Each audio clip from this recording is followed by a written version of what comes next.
Welcome back. It is Wired Wednesday, and what's all the fuss about those trending AI selfies that takes photos you upload and turns them into a cosmic warrior and a fairy princess type illustration? Have you seen them? This is the latest internet craze and controversy.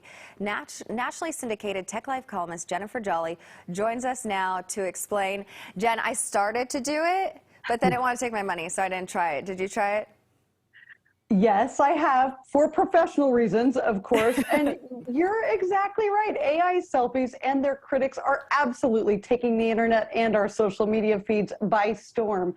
Some 4 million people have now installed the Lensa app. Actually, that happened in the first 5 days of December. It's doubled since then.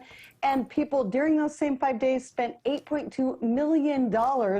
And that's just one of several trending AI generators working overtime right now. What are they doing exactly? Well, you just download the app, you upload your real selfies, you pay that money that you mentioned. You have to include several close-ups of your face, then you wait a few minutes while the app uses a machine learning model called Stable Diffusion. A lot of people here in the Bay Area know exactly what that is. That was trained on billions of image and text combinations scraped from the internet to create personalized avatars that make some of us look like we just walked off the set of Game of Thrones or the latest Marvel movie. That's the good news. But here's what I ended up using Lensa. The app oh, look at you. That one's not so bad. That one's a little stark, but the app itself, $36 a year, and then $8 and up for a pack of 50 or 100 avatars. My images are, I mean, they're okay, but I kind of look like a cross between Ellen Pompeo or Jennifer Aniston. I'm not complaining about that, but hello, that's not me. You know, most look at you, you're a superhero. I know. Well, that's a little creepy. That's like me as a little girl or something. I have 3 legs in that last one. A lot of people are saying, you know, hey, this is weird. There's some red flags here. Some misogyny, some racism, and privacy advocates are obviously raising red flags. Yeah, and then so go more into the criticism, starting with the privacy concerns when it comes to this. You really do have to upload a lot of pictures of yourself. Yeah, first off, I don't know how, I mean, I had a really hard time finding those 10 to 20 photos, 10 straight on, you know, very close up. They recommend that you submit 10 to 20 close-up photos of your face with a variety of different backgrounds, facial expressions, and angles.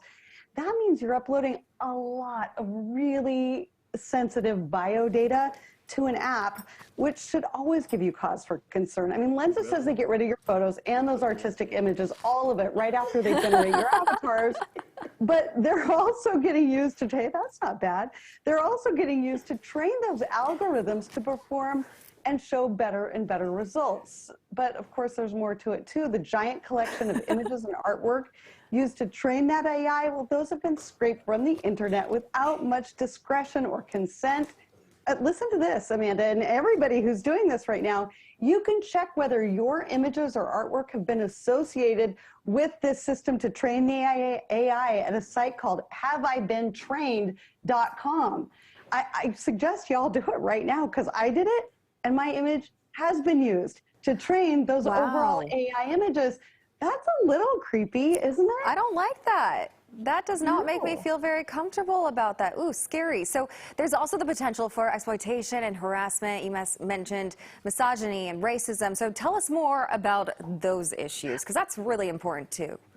Yeah, people can upload photos of anyone. We're talking exes, we're talking children. Even though doing that goes against Lensa's policies, TechCrunch tried it with famous people's heads photoshopped on nude bodies. Man, did it ever crank out some not safe for work images. I mean, in a snap, Lensa says it's working to really deepen their filters and thwart that kind of gross behavior, but many of the app's female portraits depict enhanced or partially nude, overtly sexualized poses. Skin color often appears white, even when people of color upload photos, obviously showing their real skin tone. I mean, those are issues thousands of people are not only having, but talking about all over social media and in Reddit forums. In its FAQ, Lensa addresses that kind of bias, saying the Stable Diffusion model was trained on unfiltered internet content. So it reflects the biases that humans incorporate into the images that they produce, which is sort of a quick way to say, yeah, not our problem. Yeah, right? so definitely think twice before trying this out if this is something that you want to check out. I'm just waiting for them to make it a pet version so I can do it for my dogs. There is a pet version. You can do that now if you want to pay the money good to and do know. it. Yeah. Jen with all the good info we need. Thank you so much. Thank you.